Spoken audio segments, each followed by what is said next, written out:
at the Green Zone in COP27 to look at some of the innovations and things they're doing to make environmentally friendly things fun. Okay, so maybe innovation is the wrong word, but let's explore. One of the coolest installations, in my opinion, was this little room that shows the power of the wind. It said that one breath is enough to light up a room. I met this little robot which quizzed me on how eco-friendly my actions are.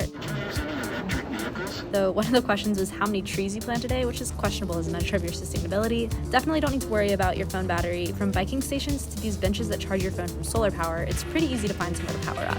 I'm a huge fan of fun facts, so I loved this interactive display. There was also an installation called Heaven or Hell in the Anthropocene. You filled out a little card with future scenarios and got shuttled into heaven or hell.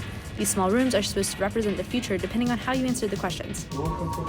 If you make green choices, you go to heaven, i.e. cool, green, and bright, versus hell, dark, loud industrial noises, and hot. The person running it wasn't too optimistic. And I quote, "Nope, we're all going to hell." All this stuff is in the Green Zone, which is an area open to the public and contains artwork and exhibits, as compared to the Blue Zone, which requires special authorization to access. That's where the meetings and negotiations happen. The trash stations out here are much more built out than they are in the Blue Zone, with clear markings for all the different things. They even have a drop-off station for harder to recycle items like CDs and small appliances, though I wonder how many people actually brought their x-rays. Signs said that most of the energy used is from renewable sources, and you can see the solar panels around the site.